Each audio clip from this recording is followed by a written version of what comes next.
Pitter patter. Let's get at her. It is a draft version of the Manely Broncos podcast, and we are excited to have, of course, Jordan Lopez join us tonight to have the opportunity to talk about the NFL draft because, you know, the scouting combine is underway. Like the NFL, so they will not be beginning their tryouts, if you will, or the drills until until tomorrow when you have the defensive line, linebackers.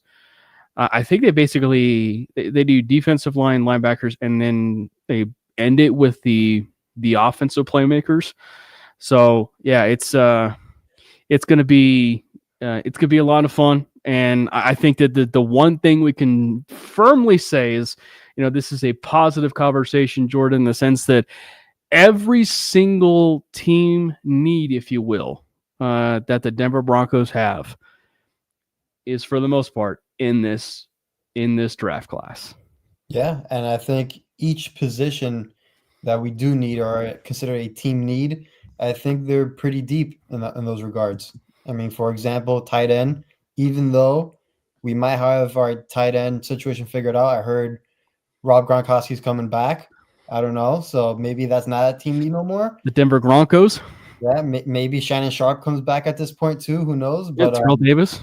Yeah, so I heard Eric Decker might be coming back for wide receiver too. One of my all-time favorites. But I do like the draft class especially for the team needs the Broncos have. So it will be interesting to talk about. That is it, and it's a popular one. Obviously, it's not the first time that either Jordan has said it, I've said it. It's crazy how like all the needs kind of line up for the Denver Broncos, you know, in this particular draft. What is up? Sure, Lando. Yeah, we might talk about some Nate Atkins talk. And I don't know about 500 million, but we'll certainly see maybe how that affects the cap space. But yeah. What's up, Dak? Thanks for hopping in. Before we obviously discuss the NFL Combine, I want to continue to shout it out. Make sure you hit that subscribe button for the MHRT Network page over there on YouTube. Obviously, the biggest thing that I am promoting right now is, obviously on the network is for us to get to 2,000 subscribers by the end of 2025. So if we get past that, and we're going to be pushing for 3,000. So it's just, continue to, grow the brand, and make sure you also follow Jordan over there on social media. You can hit him up at Jordan T. Lopez, and myself at Cameron Parker PO. Brandon is not here today. He is over in Mexico. He's enjoying life down there on vacay down there. So, and Matty, I don't know exactly where Matty is. He might be actually watching some basketball. I know Jordan loves some basketball, but maybe Matty is kind of enjoying some very successful Thunder basketball right now. Yeah. What does Respect My Coach say? Do you know who would be a great a 26-year-old wide receiver who just had his breakout? Yeah, there we go. My guy Mikey, great point. Yeah. Who knows? That certainly would be worth it, I guess, to get a Jerry Jeudy. All right, so kind of diving into it, Jordan, how would you want to certainly attack this first? Do you want to go first off of like the defensive side of the ball? Or would you want to start first with the biggest thing that we are all, wanting, of course, which is those jokers. And obviously, because of jokers, we're not talking about Nikola Jokic because it's kind of that is true. But I mean, if we can, I would love to start with tight end because all right, this is the class to get one. And listen, I know I may be a little bit biased, and I have mentioned this multiple times on my account on Twitter, but I know everyone's in love with Tyler Warren. I know everybody is latching on to Colston Loveland. I think the guy to get is Elijah Arroyo. Why do you say that, Jordan? See, maybe I do have ties to Arroyo. Maybe I do. But at the end of the day, the film is the evidence. He is, and you can make a strong argument the best receiving tight end in the class. The other thing that I would say, and this is, not to pander, the Mr. Miami Hurricane over there, but when you look at the Senior Bowl and everything that he specifically did, like in that Senior Bowl, I mean, there were a few people that helped out their cause, at the Senior Bowl. It wasn't just him. I mean, it was just a lot of players, but. To paraphrase just a little bit, but if you were to think of maybe like one player in particular, maybe from a certain position group who helped himself the most, it was probably Elijah Arroyo. I mean, and I think the thing is, like, a lot of people, I mean, if you're in the draft, no, you knew who Elijah Arroyo was. But a lot of the talk of the town, if you will, with that tight end room was, Harold Fannin, Colston Loveland, and obviously, some of those guys weren't there, right? Obviously, but Fannin was there, and you had some others there, but the fact that you had Arroyo of all people really shine out and really kind of separate himself from the pack and do a lot of things, and I mean, to be fair, some of it was in one-on-ones, but I think that's a good sign for you. For comparison's sake, like Fannin looked really slow, if we're being completely honest. Like he did look a bit slow in some of that, one-on-one drills versus Arroyo, who just was so explosive in separation. Like it was wild.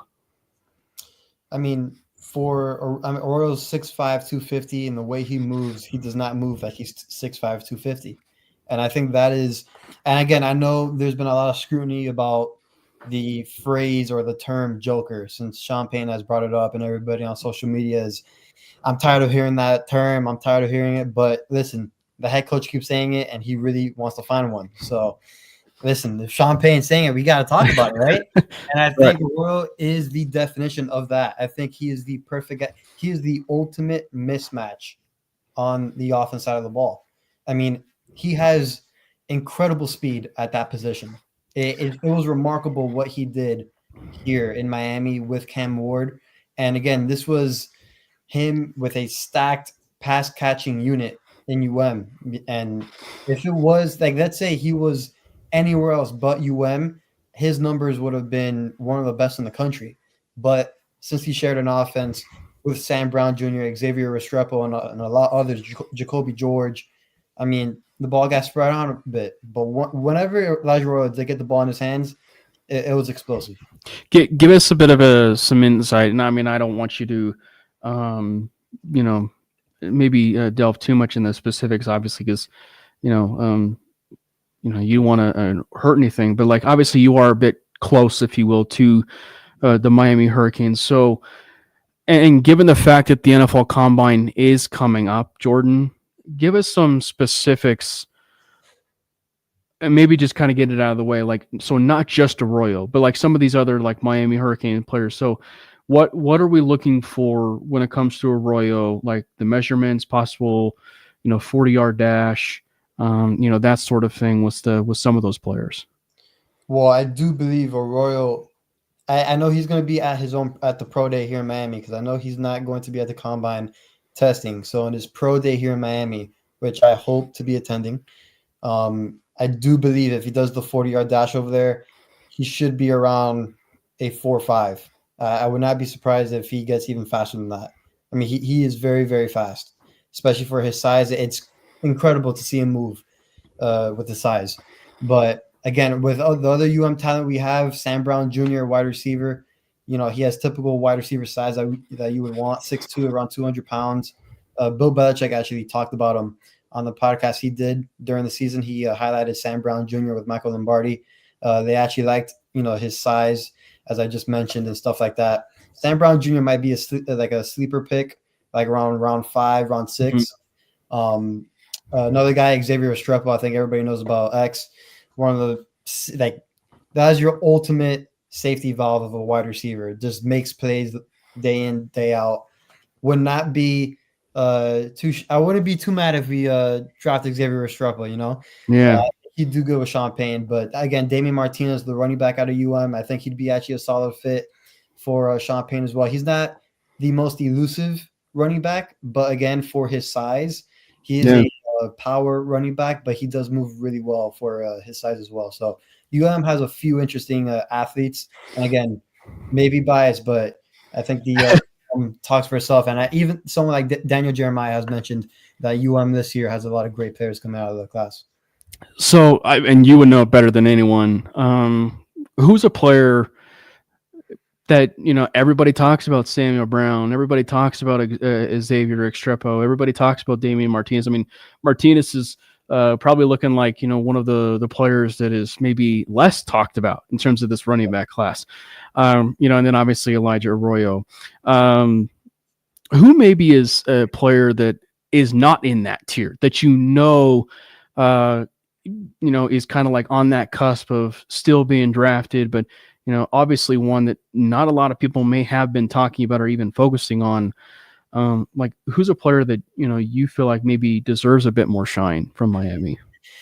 I mean, from Miami, I will say there is a defensive lineman that did really, really good for us. Tyler Barron, 6'5", around 260, I believe. At least that's he was playing this past season. I do believe he's a sneaky pick. And he's not talked about enough, in my opinion. I haven't seen him enough on social media in terms of being talked about by like the big time guys and the guys that really dive into the analysis of drafts and stuff like that, unless I haven't seen it. Yeah. But I think Tyler Barron's one that maybe he's getting overlooked just because the top end of talent UM is coming out with in this draft class is just so rich. Tyler Barron's is one that around round 4, round 5, maybe a team can get a real gem out of him.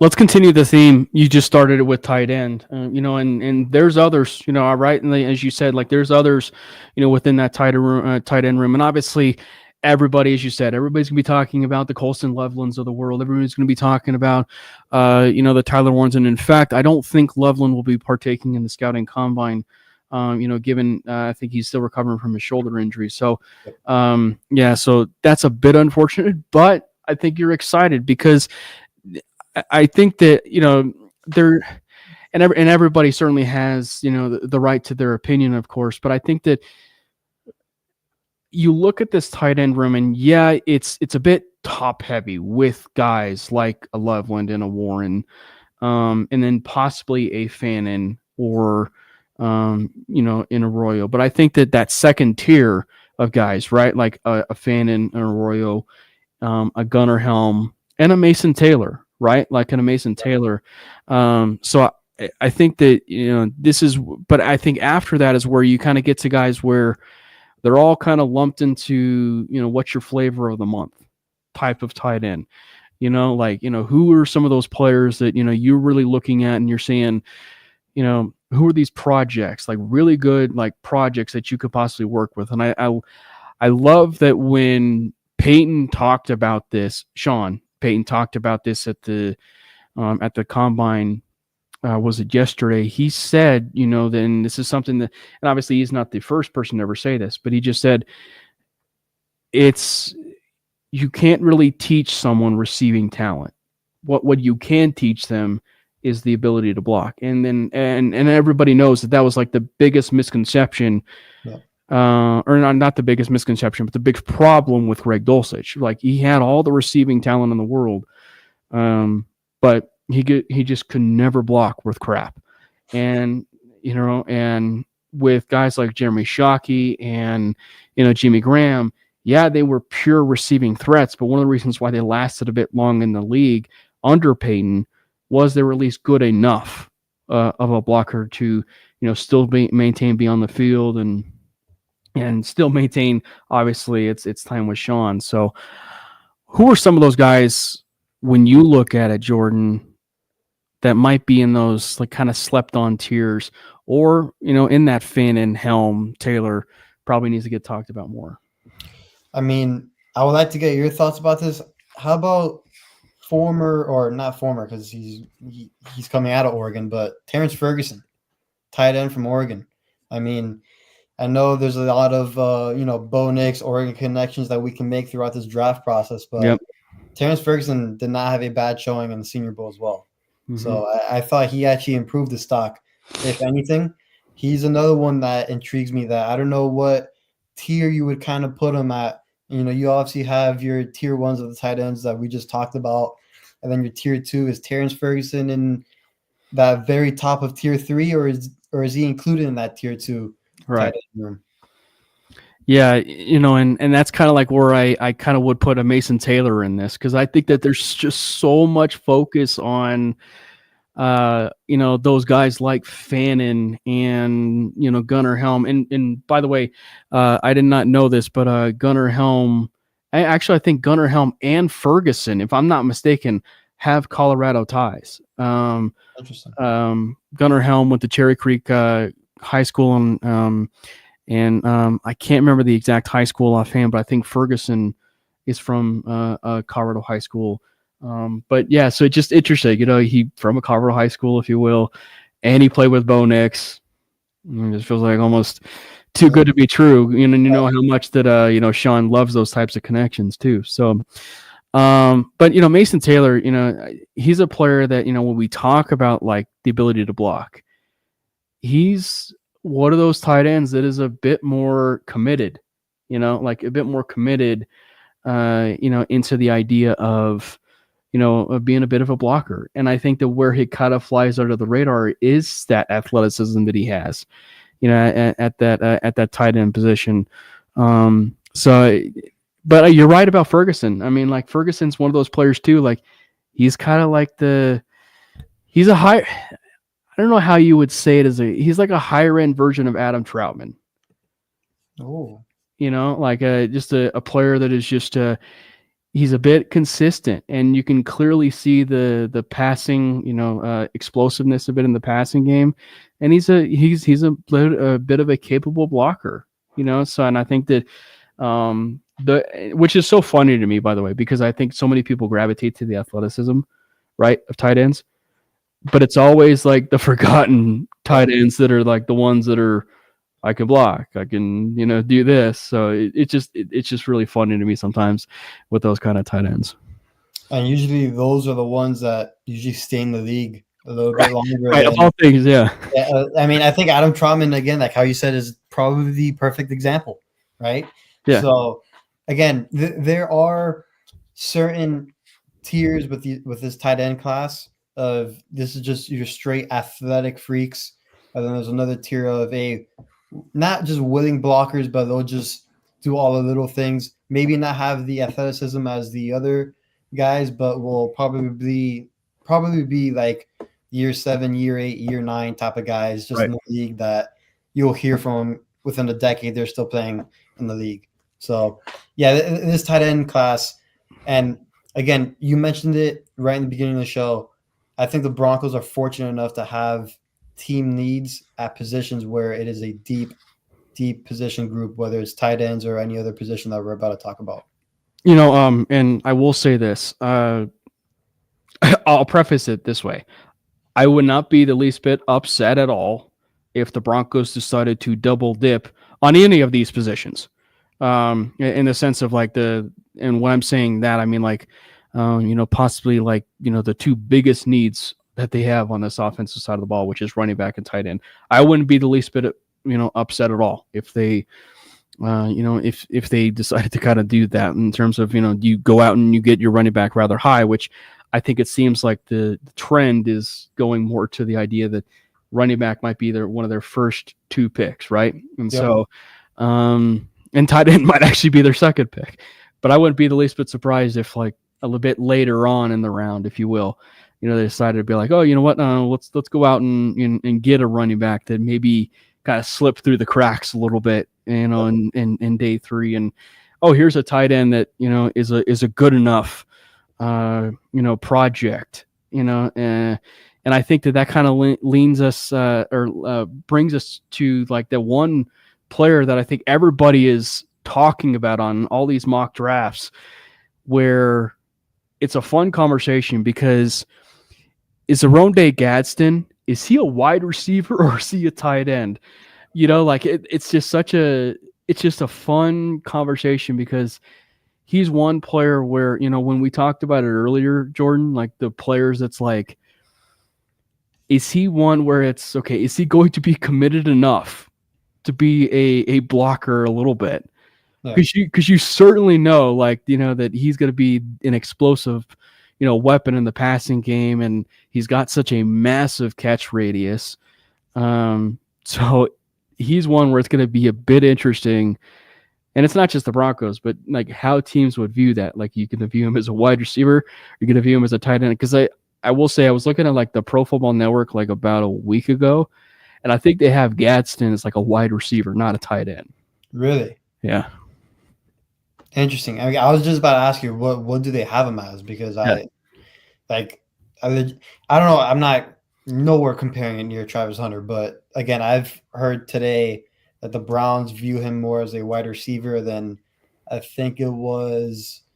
I don't want to say it was the Giants. I don't know. Another team viewed him more as a corner, which you'll see a lot with Travis Hunter. Well, yeah, of course, but with a guy, like, I have no idea if he's going to be a wide receiver, tight end, like how you just mentioned. I completely clueless on that. But to him though, he would be one, Jordan, that's such an explosive player that would be like, get to day 3, right? Yep. And you're in maybe round 5, late round 5, and he's still on the board. It's going to be pretty hard to kind of pass a guy like that up, specifically, what the upside that would be like. I mean, he's 6'5". I think he's around the 230 mark as well, if I'm not mistaken. Mm-hmm. I mean, that's an interesting. Would you even consider him a project? For the blocking side, yes. Yeah, but I'm just talking about, let's say if you were to, because honestly, he's too big to be a wide receiver in terms of weight. I mean, he's around 230. He could be around 240 when it's all said and done. If he's a tight end, it's a little bit more interesting because he can also be a great receiving threat. Right. As your tight end. I mean, it's just, there's so many angles you can go with him that he could be a fun project for Sean Payne, to be honest. He could be our little Jordan Humphrey, except for he's not a really good blocker. There you go. There you go. It was only a matter of time that the great little Jordan Humphrey would be mentioned. Who do you think is another tight end? Maybe that, because Gadsden gets a lot of the praise, but as far as like later, but do you think that there's probably another one that's in that Gadsden tier that's well beyond what we just talked about, like Ferguson and Taylor? I am intrigued, and I know Iowa loves to pump out great tight ends. I am intrigued with Luke Lachey, because what Iowa's known for with tight ends, you have to consider. Is it Lachey or is it Lachey? I've heard it both ways. I'm gonna go with Lachey just because it sounds cooler. But again, I've heard it both ways, so I am sorry if I'm pronouncing his name wrong. But I've heard it both ways. Someone has to please correct me on that. But again, he's another one that intrigues me just because comes from Iowa. We already know Iowa is one of the best schools for tight ends as well. Again, I think PFF has him as like the 200th best prospect. I mean, that's far down there. So again, he can be another one that's a diamond in the rough type of player. So it's going to be intriguing to see what happens with Luke. There's probably one I want to say was a Jackson Hayes from Georgia Tech. He'd be one that would be in the, because specifically Georgia Tech, like they are one of the few schools that, yes, they do run a bit of an archaic offense a little bit still in the triple option and stuff like that. But he's a really good blocker, and I think that he's one where the athleticism is kind of forgotten a little bit about, with him. And so he would definitely be one of those fascinating players that I think is going to be, we might be talking about him rising up boards a little bit. But I obviously would not be remiss if I did not, because it's my thing, I guess, to talk about Thomas Fidone. Mm-hmm. He's an interesting one, and I don't mean that just truly from the simple fact that obviously it's Nebraska, but my dad is literally sitting right across from me, so if I butcher this, he's gonna come in and correct me. But in the recruiting class that he was a part of, if I'm not mistaken, he was Brock Bowers and him, and but like I think he was graded higher in high school over Brock Bowers. So he was a highly touted prospect coming out of high school, and he went to Nebraska, had a lot of injuries, but he really didn't start to see a bit of an uptick in production until the last couple of years. The one thing I will say is he's not a consistent blocker at all. Like, he's not a good blocker, but he's such a interesting mover of the football. Like, it's one where there's just these certain tight ends where it's just like, it's just the way he moves. Like, not to compare him to, the guy who's coming out of retirement, but like Rob Gronkowski, had this weird movement when he had the ball in his hands, right? Yeah. But it's just there's just certain tight ends that just they have that weird body movement. And Fedoni is one of those ways where it's just you feel like he can't really make you miss, but he makes that one move that is just devastating. So he's kind of going to be a very interesting one that I feel like, look, given his injury history and everything that is going to be transpiring for him, this is a pivotal combine for him. So he has to be able to make it work. And from everything that I've heard, he at least impressed at the Senior Bowl. So, but yeah, this is a huge NFL combine for him. Do you want to move forward to the other one, or the other top need, if you will, and that'd be the running back position? You want to talk about a stacked position group? Yeah. I mean, arguably the most stacked in the draft class. Yeah, I was going to ask. Before, what do you feel is the deepest position right now? Is it defensive line or running back? I don't know. I think running back may have the edge on this. I know I've heard otherwise between some of the draft experts on the NFL Network and stuff like that. I know they've had actually this conversation before between the running backs and defensive linemen, but I just think the top end talent the running back class can have from this year can be special, really, really special. Big Mike, I don't know if I would go running back one, but I mean, yeah, I've heard a lot of chatter about that. Yeah, I know Ashton Gentry is a favorite amongst people, but there's been a lot of hype with Hampton being running back one in that talk, which is surprising to me. What's up, Bronco Talk? VA, thanks for hopping in. But it's interesting because I think, and Schefter talked about it. Not from the running back perspective, but he talked about it from, the overall talent. If you're at 10, you'll be able to get a player who could be taken at 10 and 35, right? He mentioned that today. But it's just from the running back side of things, it's that's almost the same type of thing. It's you could be getting Caleb Johnson at 35, right? And he almost feels like a player you could take, at pick 10, right? So I just think it's such a deep class where truly, as much as I was talking about flavor of the month, when you get to that tier 3 of tight ends, honestly, the running back room in general, from Genty to near the end of the running back room, is one where it's a true flavor of the month. And there's multiple, players for sure, that are just really, really good standouts that are running backs. But it is definitely centered on the top 4. I mean, I think you can make argument. You go a little bit past that. I mean, I know again, Genty's the topic conversation, Hampton, but then what next? There's an argument to be made that Caleb Johnson's the third one, Trayvon Henderson's the third one.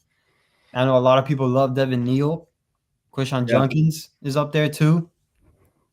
That's why this running back class, again, it is perfect that the Broncos are in this position now with needing a running back. Would you take 2? Yeah. Yeah. And I know that may be an unpopular opinion, just because I know there's a trend of don't draft a running back high, with a high draft pick and stuff like that. But, and again, I don't want to compare any of these running backs to Saquon Barkley, because we just saw what a really capable, one of the best running backs in the league can do, and how it can transform an offense and a team like the Eagles. But while saying that, Yeah. Sean Payton has or should have everybody's trust when it comes to that running back room. Yeah, 100%. We've seen what he can do with special running backs and how he can utilize them. I think there's at least 3 to 4 guys, at least minimum, where he can have special talent coming out, and we can draft them, and they can be one of the best running backs in the league. I feel that confident about Sean Payton and these guys in the draft class. And it's interesting because it's like you look at the players that he added. Last year he did bring in 2, and Blake Watson, was an undrafted free agent. Then you had, Estime. Estime is certainly going to be a name that, would be worth wanting to follow, certainly, given, he was able to take him a little bit, but, it's going to, this running back class is going to be interesting. And when you even factor in the free agency class, look, I believe it was Daniel Jeremiah too, who mentioned, that, you look at it from the class of the, just as far as the running back room, or just solely there, like I probably would much rather be looking at the draft, than the free agent running back class. And I think that's why I would much rather take 2 with you. But I think that there are like the 2 top heavy players, if you will, that I think a lot of Broncos country is interested in. I'm interested in them, but I think it's going to be interesting to see how teams view that. Yep. Because like teams very well could be having the same point of view as us, in the sense of like, we like Aaron Jones. Like look at the Vikings, right? Like look at they probably would love to have Aaron Jones back. But if you're probably logistically looking at it, I think the best thing for them would be to look in the draft and get a bit younger, and and pair him with JJ McCarthy. And so I just think that there's so much talent in this room that it's really hard for me to ignore the possibility of they have to add 2 players if they can. I wouldn't even be surprised if there's a third one mixed in there as a UDFA or whatever. But let's start first, obviously, as we said, with the big guys.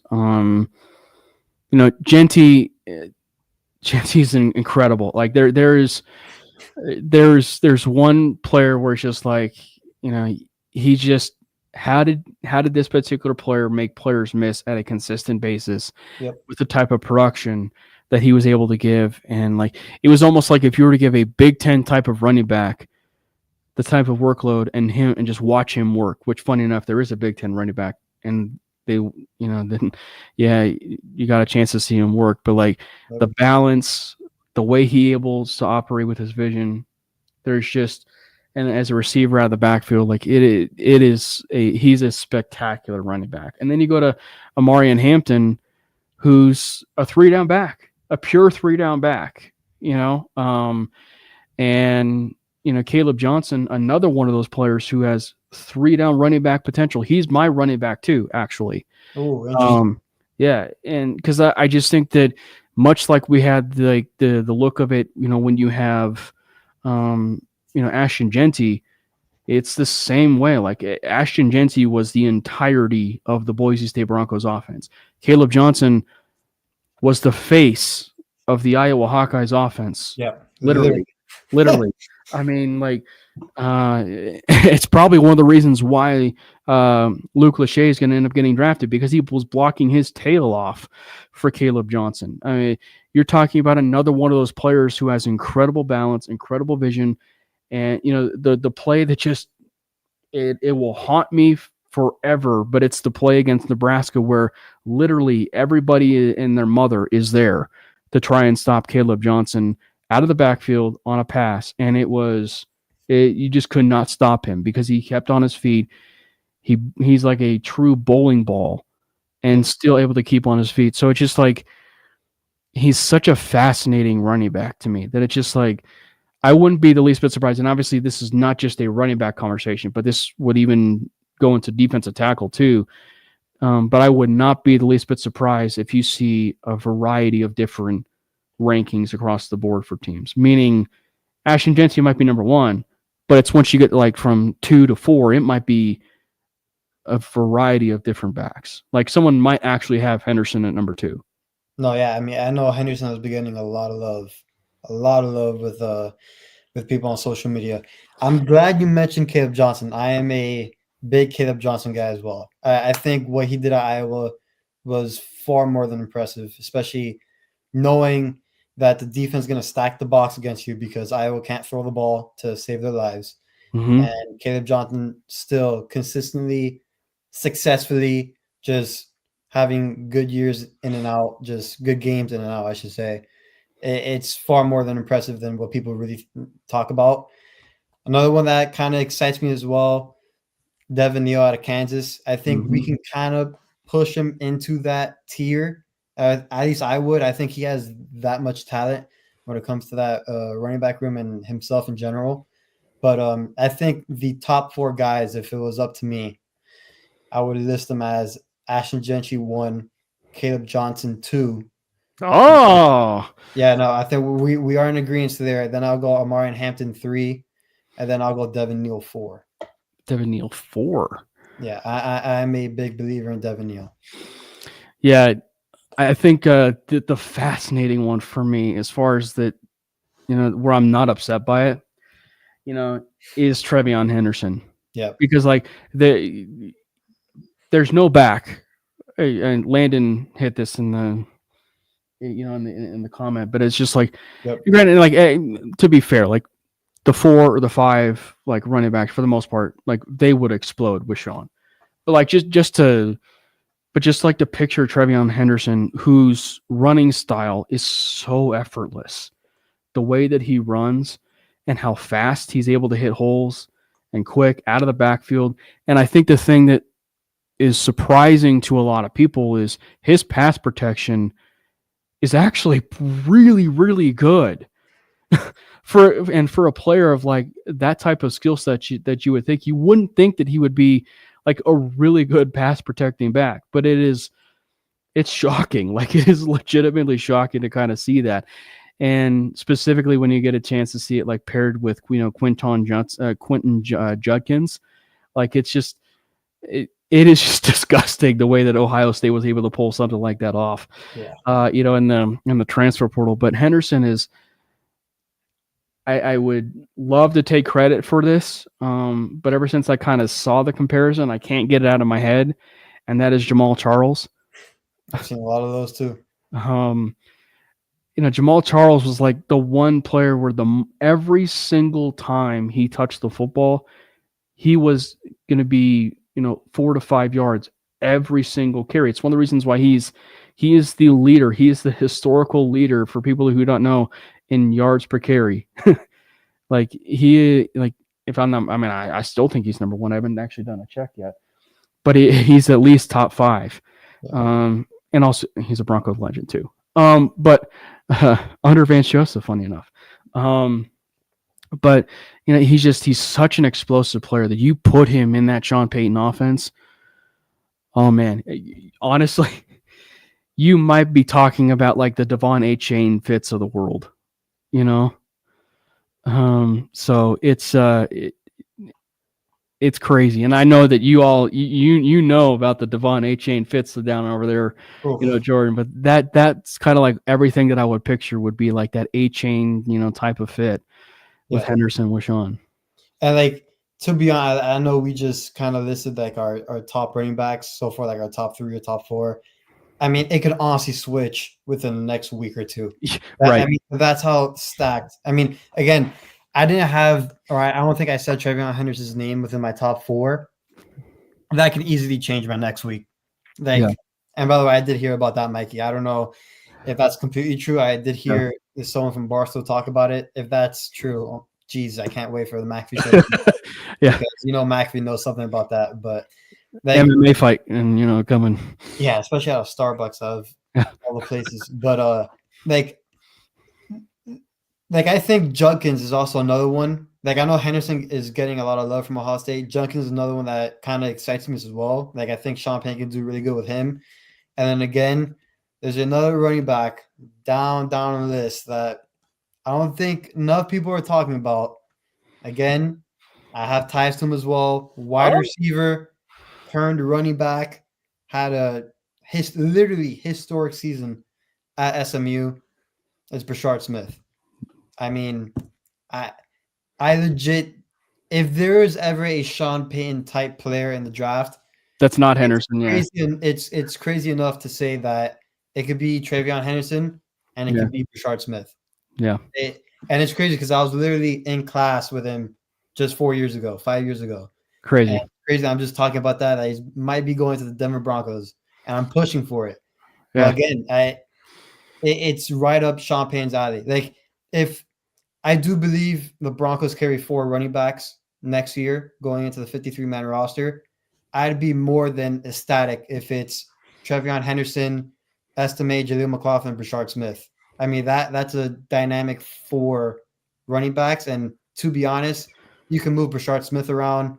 You can move all those guys around with that. It's just fun to see how Sean Payne can use all those guys. It's fun. Well, and you look at it, and even the George Payton, I think the latest they even went to circle back, the latest that they ever took a running back when he was with the Vikings was like round 4. Like round 4 or 5 or something like that. So he has been known to go a bit high, if you will, for a running back. But it's going to be interesting, and like let's just say they take 2. It's going to be a fun conversation about what are we going to be having about Jaleel McLaughlin, because it does seem like Sean loves McLaughlin, but what would the future hold for him if they took 2, and obviously he's not the only one. Blake Watson would fall into that category as well. I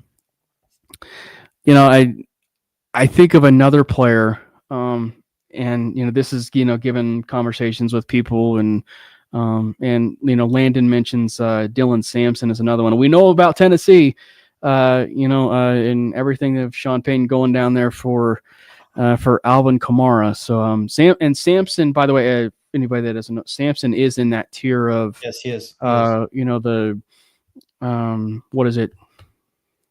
Help me, Neil, Cam Scatabo, which is another one, by the way. Cam Scatabo. I mean, he might be a Sean Payne type of player too. If we're being quite honest.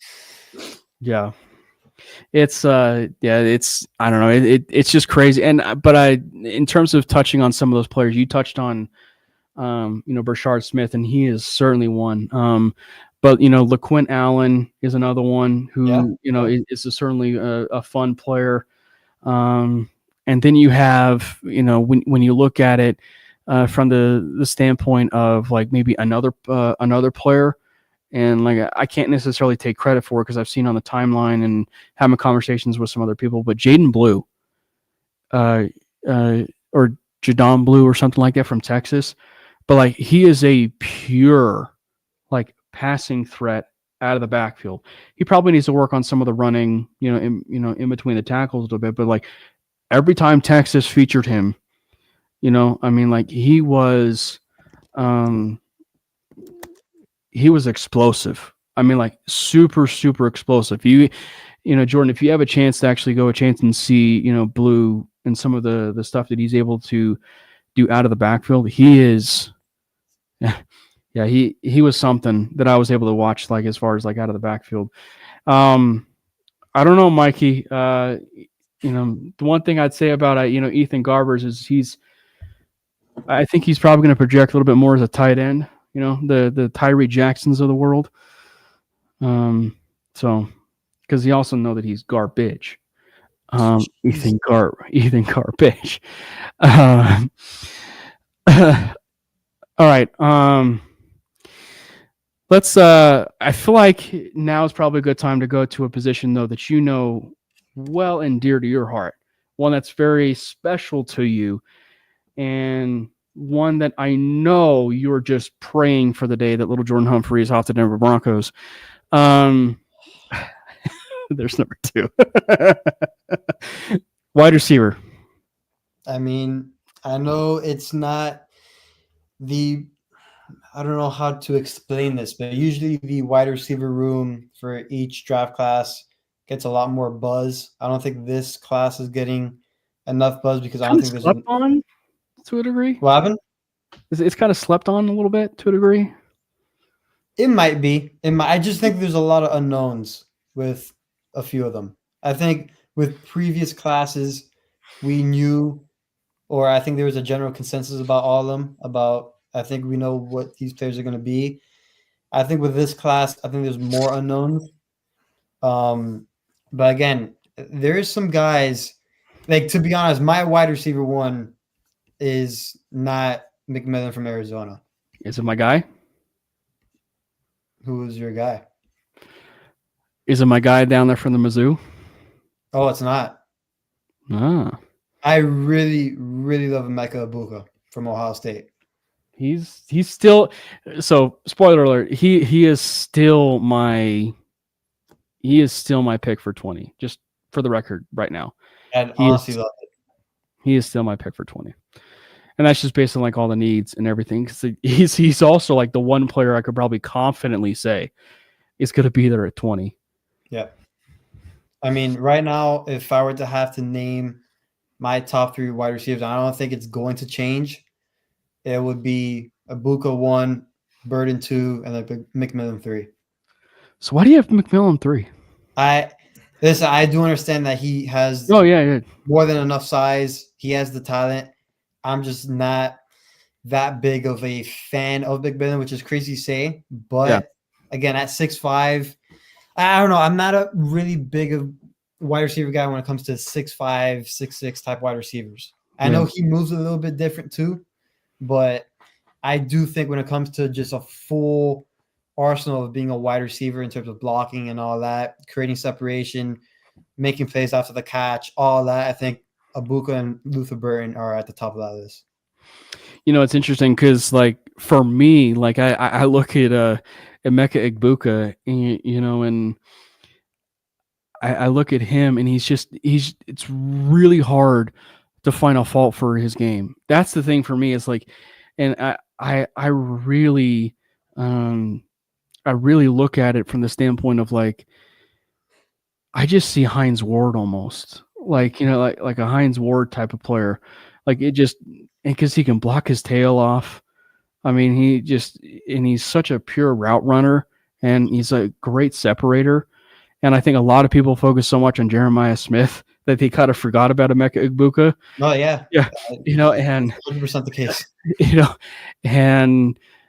And what's crazy too is I think that I would not be the least bit surprised if Egbuka, for a lot of people that like Egbuka, which is for my case, but like, I would not be the least bit surprised if they also love Matthew Golden, because like a lot of the reasons why, like, for Egbuka are the same reasons why Matthew Golden is risen up the ranks too, for me. And for Burton, I just think that like he's got so much versatility to him. Like he's got so much versatility. And obviously it came out today that, the Broncos aren't going to be interested in Deebo Samuel. I'm not saying he would be like a Deebo Samuel, but it's just like he's a player that is like a yak monster. Like Burton is the ultimate yak monster, and like he can do anything after the catch. Yeah. Right. And then you even look at, some of the players after that. And I think it's one of the reasons why this class is a bit slept on, because like there are some fascinating wide receivers, like, Mikey's drops in here and it's like Alec Manor, right? Like I was just about to mention him. I mean, but like he's one of those players that, like, if you were to look at like prototypical players, like if they were to move on from Courtland Sutton, who knows, they might still move on from Sutton, and it's going to be predicated probably on like giving him the contract extension, or if they kind of push it down the road a little bit, well past the NFL draft, and then they come to terms with the deal. Well, if they add, and I said this yesterday, but like if they add a player like a Jaden Higgins, an Alec Manor, or maybe even he's a bit more of a freakier wide receiver, but a was it Savion Williams from TCU? Like, but if they add any of those like big, like big body wide receivers, we are having conversations of, okay, is Sutton really going to be here in 2026? So I wouldn't be the least bit surprised if the Broncos are looking at something, that is maybe a future without Sutton. And yes, Landon, we would be remiss if we didn't mention Theo Wease, the wide receiver 2 opposite of Luther Burden. So a couple things there. I do think we're going to hear rumors around Courtland Sutton around this week after the combine, because a lot of things are going to be said, a lot of inside information, a lot of sources will be talking, all that. I think we're going to get some rumors about Sutton once the combine's over. I do believe that. Nothing will happen, but at least rumors, minimum. Yeah. Second, you mentioned Matthew Golden from Texas. I'm actually thinking about the other Texas wide receiver, Isaiah Bond. That's what I'm interested in. That's the one that I've been keeping my eye on as well, along the likes of Luther Burden. And why do you like Bond? Because I'm a bit lukewarm on him. I think Bond has, again, I know potential can get you fired. That's like the most famous saying. Yeah. But Isaiah Bond's potential in the league, especially if he gets matched up with the right offense and coordinator, I think his potential is through the roof. And I think that could be the case in Denver. But with saying that, that means our wide receiver room doesn't need a major overhaul. We just need to know who's going to be who, because I think at that point you'd have a good mix of big receivers and small receivers. And that was my biggest issue last year. I thought we had way too many big possession type wide receivers. I've been crying about it before the season started, and I was getting a lot of mentions about it, and it still pains me to this day. I think that needs to change. Again, that is just my opinion. Take it for however you want. That needs to change. I think Bo is comfortable enough with the prototypical wide receiver in terms of 6'1", 6'2", route runner, and create separate. He doesn't need these big bodies. Look at Troy Franklin at Oregon still. I mean, like, I don't think Bo Nix needs those big possession receivers no more. I think he's more comfortable enough to be throwing to these guys that are speedy. I think what we saw with him at the end of the year with Marvin Mims is more than enough evidence to show you, hey, we can get a guy like a Mbuka, like a Luther Burden, like an Isaiah Bond. I mean, there's so many other receivers like that we can talk about. I mean, you can even say Xavier Restrepo at one point. I mean, he's like 5'10" on a good day, but he's just a route running savant out there. Yeah. But I do like what Mikey mentioned. That kid from Stanford is a wild card. He is truly, truly a wild card. He is 100% a wild card. And actually, now that we brought up A.M. Maynard, the other guy that I would probably lump into that, as far as maybe one of the most slept on wide receivers in this entire class, is almost like we talk about Luther Burden. Well, you almost have to talk about this other guy, because you could get Luther Burden to 20. Or you could wait a little bit longer and get a Jalen Royals a little bit later, it's just like, it's one of those types of things where like Royals might be like one of my like favorite player in terms of wide receiver, like just in this draft, because like the way that he able is to just be that type of yak monster along with what you can have with Burden. It's man, and it is that size that you're talking about, which is like that 6 foot. Type of size. And I think what we did see with Bo, like as the season was progressing, is he was throwing to a spot. He wasn't throwing, meaning he was throwing to the places where, they were still in stride, right? That's what I'm saying. Like he was throwing the players while they were still in stride, which Broncos didn't have that. They didn't have that for the last 7-8 years. Yeah. So you're finally seeing a quarterback, do a lot of things. And so, And to be fair, it is one of the reasons why I do feel like the Cooper Kupp thing is very still kind of noteworthy in my opinion. I mean, because they do need a slot receiver. They do. They absolutely need a slot receiver, and there's probably no other player in free agency or soon to be in free agency in Cooper Kupp than him and Chris Godwin. So it's so, and I kind of said it before, but don't be surprised if they are interested in Cooper Kupp. They're probably more than likely interested in Chris Godwin as well. And by the way, full disclosure, just as far as like the Courtland Sutton thing, I think he gets a new contract. Just for the record, I think he gets a new contract. It's just going to be worth monitoring.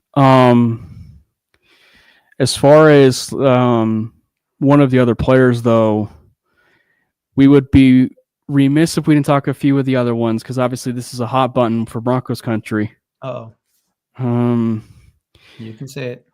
But the guy who compares very favorably to Tank Dell,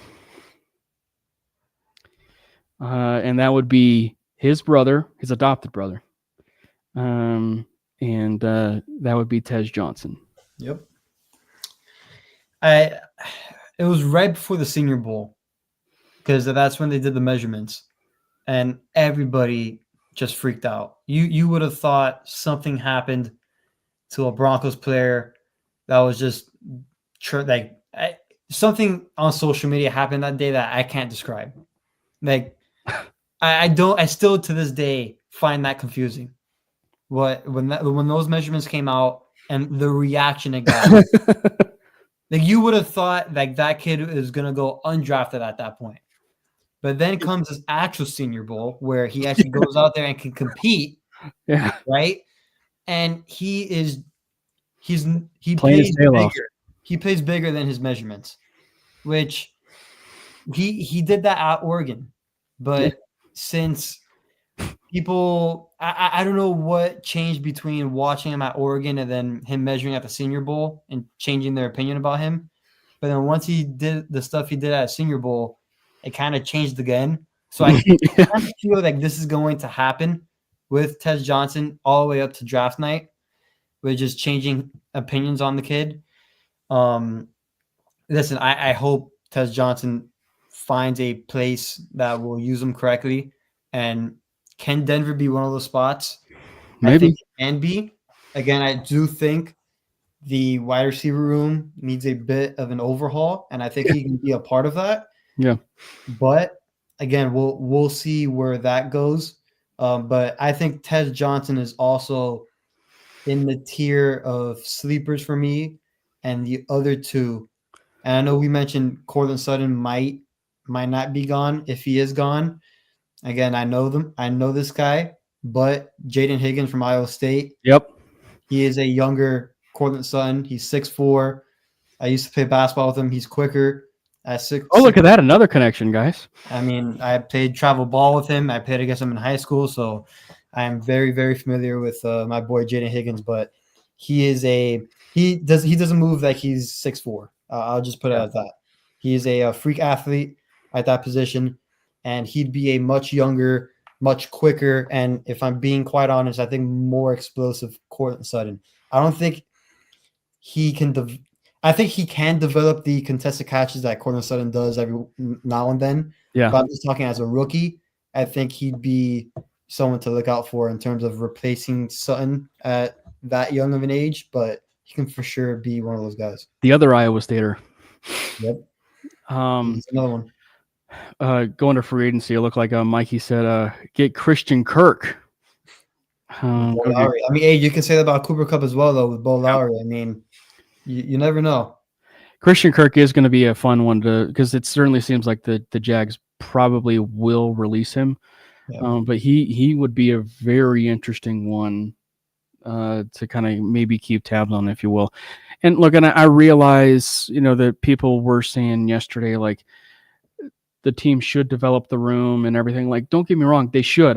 We do need to see what we can have in Troy Franklin. We do need to see what we have in Devon Bailey.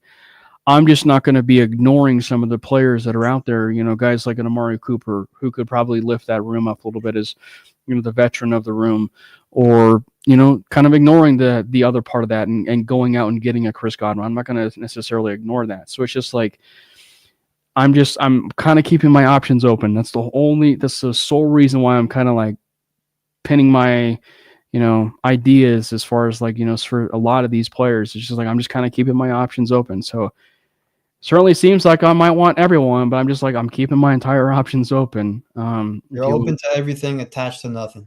Yeah, exactly. And by the way, I will say before we get off the topic of wide receivers, my sleeper, and I was actually kind of upset that he got mentioned the other day. I think it was by Daniel Jeremiah or someone else on NFL Network. My sleeper in that wide receiver room is Trey Harris out of Ole Miss. Yeah. He's actually, as crazy as it is, he is my sleeper of the. So we talked about it of like Jalen Royals. Yeah. Like he's kind of, I probably should have said his name, but like the Alec Maynor, Jalen Royals, and then you had Trey Harris. Like they're kind of like in that group of three. Yeah, they kind of summed up together.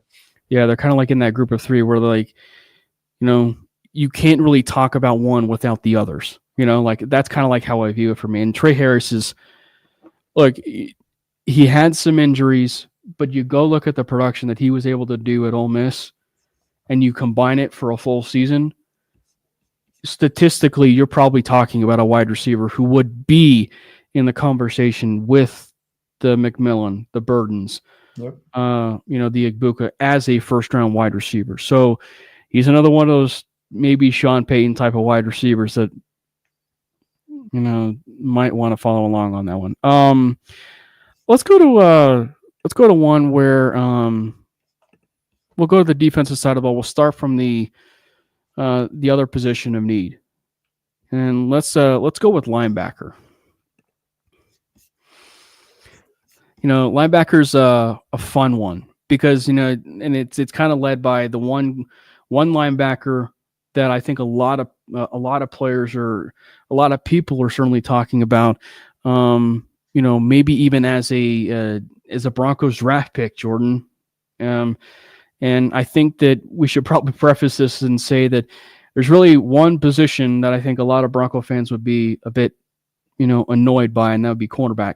But there is one player, and that would be Jediah Barron from Texas. He would be like the one player that I would be like, oh, nope, that is totally fine for me. I mean, he with his type of versatility. But Jalen Walker, like versatile, freaky type of player at linebacker.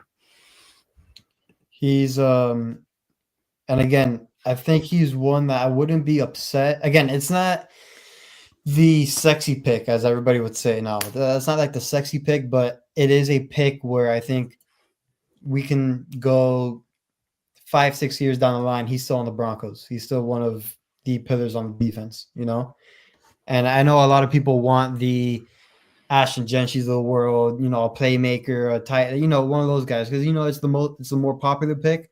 But someone like that, if we do draft a guy like that on defense, again, I think it's more of a stable, or I don't want to say safe pick, but again, it's one of those picks where 5-6 years down the line, he's still with Denver. He's still one of the pillars on the defense. I'll have to keep that name in mind. Shmael Mondon.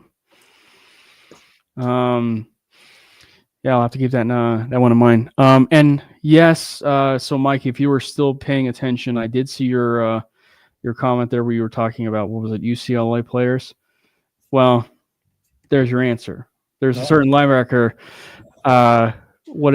Carson Schwezinger, who, by the way, I think is like one of the few linebackers as of late that is kind of like rising up boards. And it's not because he's got like the Prince Charming hair, but yeah, he feels kind of like a bit more of like way more athletic than you think type of linebackers. So I don't know if the Broncos go this route as far as linebacker, by the way. I probably would overhaul the room if I am being honest in free agency. But I think that, if there's one player in particular that I think I'm really fascinated by at linebacker,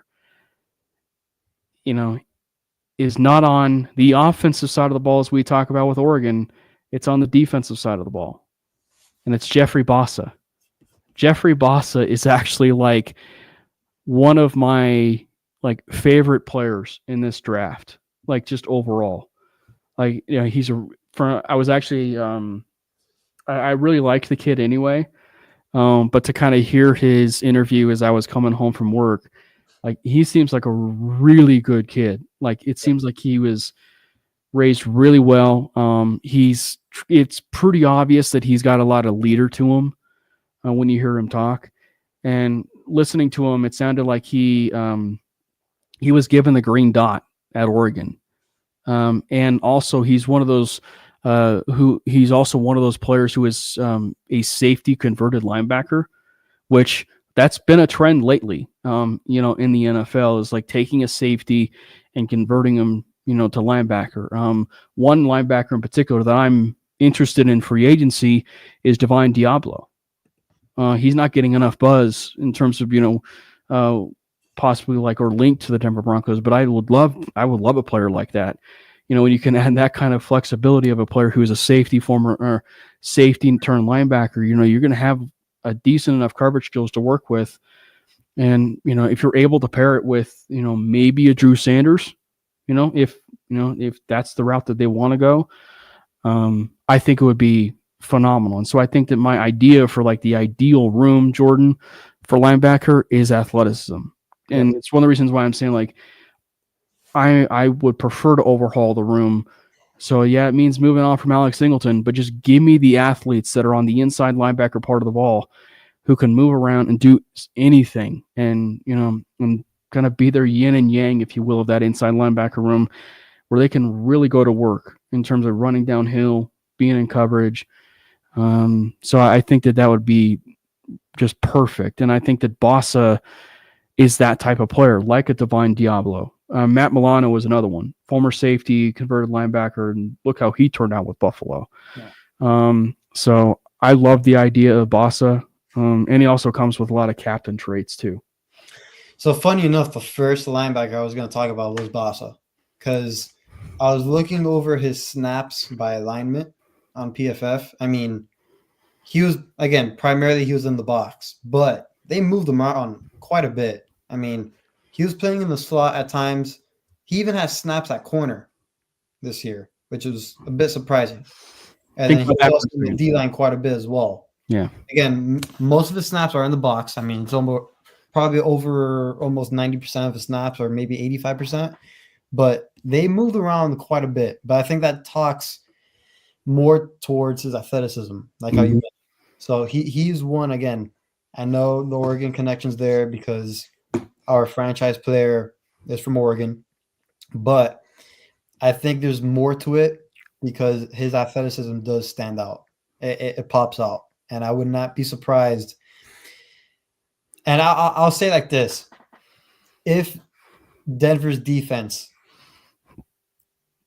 is similar to how we played last year in terms of pressure, blitzing a lot and all that, I think he fits in like a glove with his defense. You put it even if you keep Alex Singleton, or even if you roam with Drew Sanders, with what he's at least able to show downhill, yeah, good luck.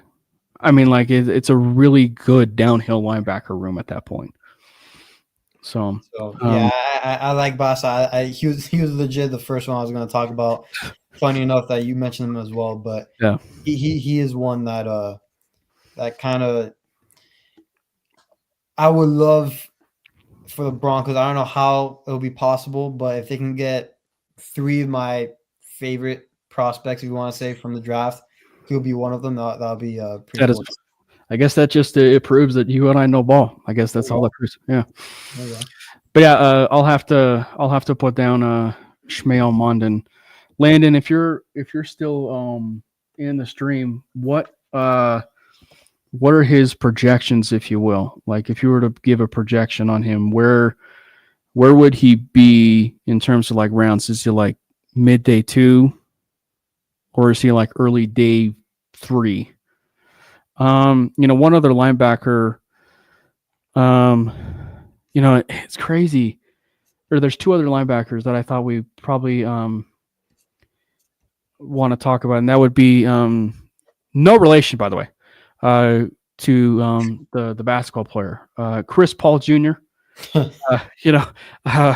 From Ole Miss. That would be one. He's been a really famous one in mock drafts. To the Denver Broncos. Another athletic linebacker. Another very athletic linebacker in terms of coverage, and I think that you'll kind of hear that as a theme for not just us, but probably anybody that talks about the Broncos.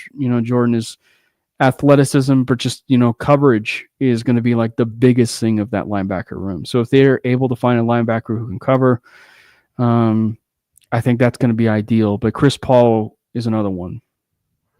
And I would agree with that. I've heard some things about him, especially on Twitter. I think he was I don't know if it wasn't too long ago. I saw like some clips on Twitter about him. Another one I'm keeping my eye on, and I think these are the last 2 linebackers that I'm really going to talk about, because I do have them a lot whenever I do my mock drafts and stuff like that. Kobe King, Penn State. I'm surprised PFF has him like around the 150s. I thought he would have been higher. Their rankings are a bit suspect. I mean, again, it is PFF. I would like to state that and put that on the record. But Kobe King is one that intrigues me. And then the other one, I already talked about a Higgins, but that was from Ohio State. This one's from Iowa. Yeah, that one's Jay Higgins. He's another one that, again, PFF has him like at 199. It's a rough ranking. I think those 2, out of all the PFF rankings they did for like their big board for this year, I think those 2 are arguably like the most out of placed guys in terms of their ranking. Yeah. Then you also have Jack Kaiser. Jack Kaiser from Notre Dame. He's a player where I think you look at him. Like you look at him play, and the aesthetic feels like he's a 1990s, almost like almost like an old school type of linebacker, right? But then you see him play, and he's got better athleticism that you actually give him credit for. There's one play where, and I sent it to some buddies, but it's just like there's a play where a running back tried to chop block him or cut block him, and he dove over the cut block to make a play in the backfield. Like it was actually one of the more athletic plays I'd seen from a linebacker. And so I think that that's the kind of like athleticism that this team had been kind of missing, if you will, from that room. I mean, I can't even tell you the last time a linebacker really made a play like that, except for maybe, Al Wilson, maybe, but Kaiser certainly one, who's been a rather popular one. Of course, Jay Higgins, as you mentioned, is another one. And what is it? There's been a Kentucky guy, Jamon Dumas Johnson from Kentucky. So he's been another one, of course, of late, that's been kind of garnering up steam. And there's also a Miami linebacker I see. Is that right? Yes, there is. But I do believe he is more. I don't know what he's going to be though in the league. If I'm being quite honest, it's a little tricky with him. Is he like one of those like true old school linebackers though? Like it just that's what I was going to. And you're talking about Kiko, right? Francis Mainoa. Yeah. So this past season, he was very inconsistent, and that's putting it nicely. The year before that, though, he was a monster. So, and again, I know our DC got fired, and rightfully so. I don't know how he's going to do in the league. I think he has the talent. he for sure has the size. I mean, he looks like a bona fide starter, but I don't know how he will be utilized in the league, and that's gonna. I'm gonna see how he's going to be used, and I think that's one of the more interesting ones I'm going to see out of the guys, because you kind of know what those guys are going to play, and all the other guys. I mean, and, like, their position, how they're going to be used. Don't know how Kiko Manoa is going to be used. I really don't. Yeah, I can't believe we actually went through this entire linebacker, thing. Thank you, mic'd up. Thank you so much. Yeah, Jordan is absolutely the best. Glad. Look at me getting some love. Thank you. Appreciate it. Yeah. He is absolutely the best. But again, I can't believe we went through this entire linebacker conversation without actually talking about, we mentioned Jalen Walker possibly as pick 20. I can't believe we went through this entire thing without talking about maybe the best linebacker of the entire group, and that is Jahad Campbell. Yeah. I mean, you want to talk about the cream of the crop, one of one. I mean, like the player who, can basically do everything, if you will, at linebacker. So he's one of those players that is, like Walker, but if he's there at 20, it's going to make it hard. I mean, I still venture to guess the Broncos probably want to go offense or trade back and acquire a bit more capital. But I mean, Campbell is certainly one of those players. Athletically, the way he could be able to move, Jordan, he's one where I would be ecstatic if he was the Broncos pick of 20. So he's like the consent. Like, I think everybody agrees he's the number one linebacker, right? Mm-hmm. That's yeah. Like, I know Walker's up there. I haven't heard. Maybe you can speak to this, but I haven't seen those talks of maybe Walker is linebacker one over Campbell. I really haven't seen that much. But again, this is another pick where the name value or the position value is not sexy for the fans, but it's one where it solidifies that linebacker room, and it solidifies that I think he's a day one starter, if I'm being quite honest. Yeah. It solidifies that starting spot. He's a blue chip player that if he's there at 20. Yeah. I don't know. Maybe we can do another time where we can talk about blue chip prospects falling to 20 in previous draft classes. If there's a blue chip guy at 20, I think you have to take him. Let me actually just say it this way. There will be, and again, I don't know the answer of who it will be, but I know that in the course of NFL draft history, and Jordan knows this, everybody probably in the chat always will know this, there will be 1, 2, or 3 surprises of players that just drop, not necessarily because of maybe off-field issues, but just because of people's boards. So it's just like you look at it just top down, like it is. It's one of the reasons why you're probably seeing some McMillan rumors, right? Like some McMillan rumors of him sliding to possibly pick 19 to Tampa, which by the way feels perfect because he's like the Mike Evans type of prototype. So if it would be perfect for him to fall all the way to Tampa and be like the Mike Evans replacement, it feels ideal. But Burden's the same way. Like Burden is starting to get some of the stuff of him kind of falling a little bit. Like I recently just did a mock draft of him actually at 20. So don't be surprised if there is a top player that no one thought was going to be there at 20 who might actually be there at 20. So it would not be the least bit surprising. I mean, heck, go back to 2021. No one expected Pat Surtain to be there at the pick of the Denver Broncos. And sure enough, he becomes the defensive player of the year, the 7th cornerback to win defensive player of the year. So,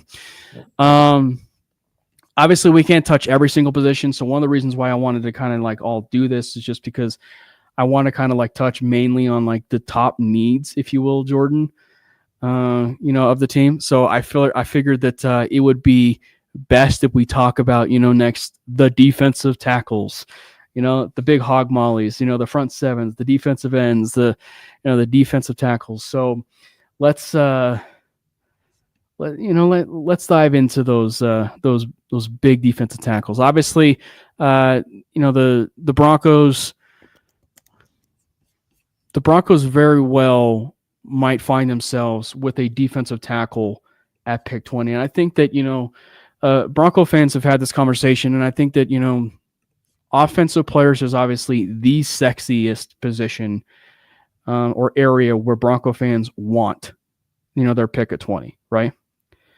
But I think that when you look at the room and you look at the pick at 20, if I'm being completely honest, the next sexiest position for them to go is defensive tackle. It wins games. You win games from through the defensive line. Point blank simple. You can't have enough defensive linemen, interior defensive line, like whatever you want to. If you want to get really specific, like you can't have enough edge rushers, interior defensive linemen. Like you can't have enough of them. And I think again the perfect example is what we just saw from the Eagles. They were stacked, just rotating guys in and out. Like it was nothing. Like there was no drop off. And I know there's been conversations about, and I don't know why. I know there's another topic for another day, but around Nick Benito and Jonathan Cooper, maybe they're not the best run-stopping guys. And that could be true to a certain extent. Again, they're still young into their career. I think that's something you can get better at, especially when you put on more weight, get stronger as well. But it would not hurt Nick Benito or Cooper or anybody in that room if they draft another guy and help them. I mean, I think it will only bolster that room. Like, I don't think there's any downfall in drafting or double dipping or even triple dipping at that point inside that defensive line room. Because we saw against Buffalo how we couldn't stop the run. Mm-hmm. It was frustrating. And I think we can really help that defensive aspect towards our game of finding people in the draft. And I think there is a few in this draft class that can help with that. So. Even in free agency. And it's one of the reasons why, the one scenario for anybody that getting a chance to watch yesterday, it's the one scenario, the two free agents that I actually said that they actually should go after is I said that I would re-sign DJ Jones. And I would go out and actually sign Sheldon Rankins. Getting two, which is exactly what the team did last year. Obviously, they went and traded for John Franklin Myers, and then they signed Malcolm Roach. I'm more saying, in this case, they would sign DJ Jones and then go out and get Sheldon Rankins, which both would be pretty cheap, and then, given their certain age, you can go to the draft and still get your defensive tackle within the top 125 picks. Yeah. So, and I think that, when you look at this class and, for anybody that has, of course, should have been following him, and I know that he's a Manely Broncos staple, of course, in our comments, but Big Mike loves Walter Nolan. You talk to him about Walter Nolan, he will let you know about Walter Nolan, so much that he might, if Walter Nolan is a Denver Bronco, he might rebrand from Miner's Muse to Nolan Muse. Okay, I'm kidding. That might be a bit of too much of an exaggeration there, boy. But Nolan has been kind of a popular pick to a degree, at pick 20, Jordan. Yeah. But I think where it gets a bit dicey is he might not actually get there after this scouting combine. He might not. That's why it's fun to talk about, because we really don't. There's a lot of, again, we talked about the running backs, but this is also the other position that we were talking about where it's pretty stacked. We just don't know where they're going to fall. And I think it's going to be changing today, tomorrow, the next day, all the way to the draft. Even draft day, I don't think there's really going to be a, confident answer on where these guys are going to go. Another one that I have my eye on, and I know he's listed as an edge, but he does weigh around 290, 6'6", South Florida kid. Just saying. But Shamar Stewart out of Texas A&M. I don't know him personally, but I do know of him from his time here in South Florida. He's an interesting one just because he could be a very versatile defensive lineman. I think he can play outside and inside. Is Shamar Stewart the one that is kind of getting somewhat of some buzz in the top 15, or is that Shamar Turner? No, that is Shamar. That's Shamar Stewart, the one that I'm bringing up. Shamar Turner is projected as a round 2, but again, he's another one. I think he's the true interior defensive lineman. But again, Stewart though is I don't want to call him the Joker of defensive linemen, but he can play inside and out. You know, it's interesting because I'm looking at Shamar Stewart and to what you just said, and I'm looking at Shamar Turner. It's like Texas A&M must have really wanted to go with a bit more of an athletic front. Yeah. Because like Turner is 6'4", 300. So just a bit under the, the 290 of, Stewart. So I think that's where it's going to be a bit interesting is that Turner might be also one of those players that you might see move a little bit, kind of like to what they had for Malcolm Roach, right? Like a player that could play outside, or even inside, in terms of, on that defensive line. So I think both of those players, like just truly like both of those players to go to the Shamars, like they're very skilled players. And I think that it's one of those things like, how are they able to create a lot of that pressure? Well, it's because of that athleticism they had all on that A&M defensive line. So obviously, I will say this. I saw it up above in our comments, but one player we certainly do have to touch on is probably the Joker that none of us have been talking about. And this is a defensive lineman. JJ, I believe it's Peaks or something like that from Ole Miss. For anybody that's apparently not been following him or like what he was doing at Ole Miss, have you been following what he did at Ole Miss? I have not. He is like the Joker. So he was, think of Nate Atkins or Michael Burton, but 325 pounds. So at Ole Miss, he had 7 rushing touchdowns in 2024. Wait, what? Yeah. Did I hear that correctly? Yeah. Yep. He had 7. He was almost like a William Perry. Let's just say it that way. He was William Perry. He was like the version of William Perry. Interesting. And but he's so athletic. Like it just goes to that athleticism. Like he made a one-handed interception at the Shrine Bowl. I mean, like he is one of those players where it's just like that athleticism really jumps off the page. And this is actually going to be, when you think about the combine, this is going to be probably the one that I'm going to be glued to the most. And I'm really thankful that this is like day 1 and day 2, or mostly day 1, because that's going to be defensive line and linebackers. But a lot of people feel like this is going to be one where you might actually see some defensive linemen run in the 4.6s or 4, maybe even the 4.7s. 4.6s would be, of course, guys like the Shamar Turners maybe, or maybe even the Shamar Stewart, of course. But well, actually, funny you mentioned that. Shamar Stewart did say, yes, in typical South Florida fashion, he says he does plan to run a 4.4. That is wild. If he runs a 4.4 at 290 pounds, he's top 12 guaranteed. I mean, that's a serious dialogue that we're gonna have. I mean, that's insane. Yeah. You say he's minimum gonna get a 4.5. Minimum of 4.5.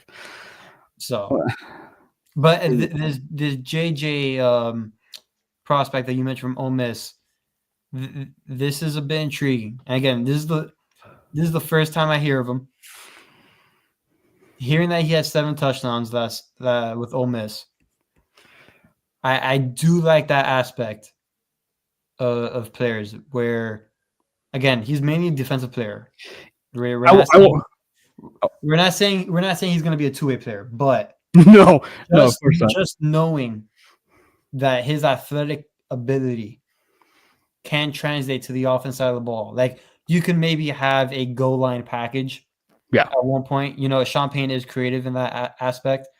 And again, I am nowhere comparing him to the guy I'm about to say. But it sounds like that he is this type of athleticism in terms of, how JJ Watt was also somewhat an offensive type of player. Yeah. This is, and it's funny enough that his name is also JJ. This is, this is something to monitor just a bit. Yeah, I think this is a very Sean Payne type player. Or Dan Campbell. Like, that's the other part of it too. Is like, like. Oh my God! Yeah. So I sent you the tweet, Jordan, so you could get a chance to look at it. But yeah, it was one where it was just like I saw it was like, this can't be right, like, But yeah, he was a fullback. I think they even used him maybe at some at tight end, just as like given and specifically too, like, given the Broncos' woes of running the football, having that extra lineman who happens to be, that 325 pound, player, that is just, that would be something. So he's one of those players. Alfred Collins, talking about Texas, another one of those players. I think that we would be remiss in terms of who we didn't talk about, players that might of interest the Broncos. It would be the freak of nature, who it's going to be interesting to see how well he tests, because he might need a bit of a good scouting combine, considering the Senior Bowl was kind of up and down, and that is Deion Walker. 6'7", 340 some pounds. 400 pounds? No, 340. I mean, he looks like he's 400, but yeah, he looks like he's $4 bills. But hey, I would love him in a Denver uniform. I'll tell you that much. Yeah, he is definitely one that is, man. If he's available in day two, I will say I am still kind of annoyed and frustrated, that the Broncos weren't able to get Devondre Sweat. I'm still a bit frustrated about that. But yeah, Walker would be one for sure. We also probably should touch on our nightmare scenario, like Kenneth Grant, who is probably in pick 20 territory. But if the Broncos don't take him, or any other team that's not the Broncos don't take him, just telling y'all right now, he's probably going to be a Los Angeles Charger. Oof. Which people do feel like Grant might actually be better than Mason Graham. There are some people who feel that way. Really? Yeah. Wow. Yeah. I mean, Mason Graham he's really good. Yeah. Yeah. No. And so the fact that there's some people, and probably the few people who probably would know is like, if you're like inside the Michigan Wolverines program and you're having like really good conversations, and so like those are probably the people where you're like, oh wow, like they really feel like this guy's like the most talented of the bunch. That's crazy. Riley Mills, another one. He's like the famous guy that got memed. Of course, I think he was punching the was it the offensive lineman? Was it? Yeah, it was offensive lineman. So, but he's one of those like scrappy players, of course. But who's some of the other defensive linemen for you? Just someone I want to mention, and again, he's a guy, but I don't think Denver is going to be interested in him. I just want to see how where he goes in the league. Simeon Barrow Jr. He did have flashes at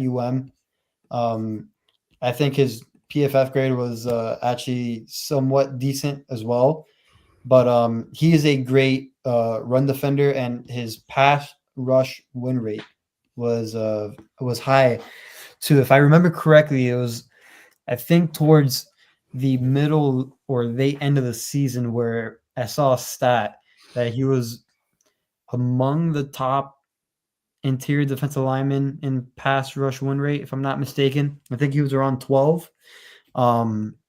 But he is one that I want to see where he goes in the league. I think he's a project, if I'm being quite honest. But this actually reminds me of a pick like a Brandon Fisk from the Rams. I know Brandon Fisk was in the second round. Simeon Barrow would be a day 3 pick. But it's kind of like that where he has kind of like the same build as him, but he can have that type of an impact if he goes to the right system and team, I think. Another one that would be remiss if we didn't talk about it because of this whole idea of connections would be Jamar Cain's nephew. And that would be Omar Norman Lott from the University of Tennessee. He's a bit of an undersized defensive lineman, where I think he uses a lot of his athleticism to get to the quarterback. And I think one particular area where you want him to get better at is, being able to use his bull rush a little bit more, which I think, given his size and given the chance where he can go into the league and work with Bo Lowry and get his size and strength up, I think he'll be able to see a situation where, and you're going into a familiar situation with Cain, that you might be able to get a chance where you can get a lot out of him, and the best out of him, because he knows the tendencies. He knows a lot of, Norman Lott. And so I think that he would, and two, I think he would fit really well with that room of, Malcolm Roach and, JFM and, some of those other guys. And actually, I do think that he would be one that would make Uwama Uwazurike expendable at that point. He is but he's a bit undersized, and I know Uwazurike's got a lot more length, obviously, to him in height, to him. But I mean, he is a really, really intriguing defensive line prospect. So not just the Cain side. So Norman Law was actually the last one I was going to mention for this group. You and I just move ball. What can I say? I mean, his pass rush win rate was almost at 20%. That's pretty Zach Allen territory. Yeah, I mean that's freaky to even think about. I mean, again, I think he's another one where he goes to the right place with the right coordinator. I think he can be I don't even want to say he's like a diamond in the rough, because I think he's a highly touted prospect. Like, I think he is that guy. Yeah. Just briefly, let's touch on the edge rushers and then we'll end it. Sorry, I should say like the defensive ends, if you will, or just pass rushers in general. We're not going to talk about Abdul Carter. Abdul Carter is probably going to be going number 1, unless something's go crazy. Cam Ward. Yeah. Yeah, just had to slide it that Kittle. I just had to. He is QB1, by the way. I do have him as QB1. For the record, plus Shedeur Sanders went to CU, and I don't root for CU. Anyway, but as far as some of the pass rushers, or I should say, players that I think Denver should be in long consideration for with pick 20, Jordan. I'm gonna butcher. I'm gonna butcher his last name, but it's the kid from Boston College, Donovan Arazaruko from Boston College. Yeah. He's probably my favorite edge, if I was to be honest. At pick 20, I love his relentless game. I love his bend and able to get to the quarterback. He was actually the league leader, or tied for the lead in sacks in NCAA. He sat out of the bowl game against Nebraska. Thankfully, he didn't play, because if he did, the Boston College might have actually won that game. But he's a relentless motor. And the other one does come with a bit of some baggage. if it is true. Obviously, I think it seems like it's been dropped. The case had been dropped, obviously, coming out of high school. But that would be Mike Green. Is the other one from Marshall. He's probably next to Abdul Carter. Probably he might be the most athletic pass rusher. Would be Green. But yeah, those two specifically, I would be perfectly fine with. So obviously, in a defensive line, their defensive tackle, if you will, is like the sexiest position, if you were being honest. Next to the offensive players. Well, then like just a little bit below that would be these guys like, Mike Green and Donovan Arsaruco. Now, I would ask you this. Who would you rather? I mean, it looks like you are big on the BC kid. Would you rather have him or would you rather have Jack Sawyer from Ohio State? I would probably have this kid, but I think Sawyer. I do like Sawyer. I think that Sawyer's. It's just so interesting because it's like Ohio State always. When really has been the last like bad, like a bad like defensive lineman from Ohio State, right? Like they always turn out like really good players from Ohio State. Maybe the way to explain it is like Sawyer's like the defensive version of like Emeka Egbuka. There's just a lot of like, like it's hard to find a lot of weaknesses to his game, and he's such a high intellectual player, as an edge rusher, which you rarely see sometimes, you know what I mean? But he's in that tier a little bit or just a tick below those two. I don't know if I would go for 20 with Sawyer, but he is a strong candidate. Like if they trade back, he's for sure like in consideration. Yeah, he's a strong player in that point. Yeah. I don't think he's up there at 20, but he is one. I think what separates him from like the other guys in that in his position group in that class is his ability to play the run. Yeah. So that's why he kind of intrigues me a bit. That was probably the only player I wanted to mention from that edge room or the pass rushing room because I think he does separate himself from some of the others. I know he's a popular name just because he went to Ohio State as a national champion and the things he's done. I mean, he played his last 5 games on national television, so a lot of people got to know him. So in front of everybody. So there's just one name to look out for. And obviously, we're getting ready to wrap it up here, but there are many players that we didn't touch on that we, are still very much interested in. And we can have a 5-hour show. we could have a 5-hour show talking about basically anybody. Obviously, we didn't even get a chance to talk about some of these other positions. Of course, I do expect the Broncos out of corner in this draft. I mean, I fully expect it. The Broncos are well known under George Payton to be bringing in a corner, in the draft. So I would full on expect something like that. But again, there were players offensively, defensively, we didn't get a chance to touch on. But if you follow both of us on the X Twitter platform, you'll probably see us talk about a player or two that we didn't talk about on here. Yep. But make sure you follow Jordan over there on X at Jordan T. Lopez. And the work that he does over there at Predominantly Orange. He is an absolute stud. He is a star. And I'm so grateful to have him be on the Manely Broncos podcast. You can follow me at Cameron Parker PO. You can follow the show handle at Manely Broncos. We're going to also probably try and do a bit of a recap, if we can, of the scouting combine next week. And maybe, talk about some of the risers and maybe some of the disappointments, of the scouting combine.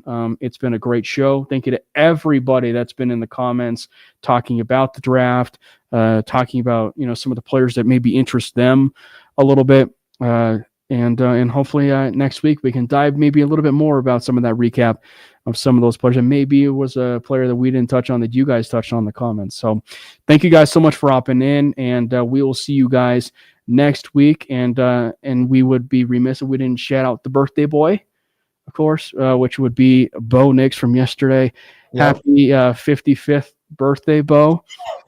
And we certainly hope you had a great birthday. And of course, let's go Broncos! God bless Bo Nix! Fast lane when I pass in the street, bag of money in the passenger seat. Tempo's been asking for me on the road from the west to the east. Way up, I might never come down, cause the coast's racking up the flame out. So high, I might never come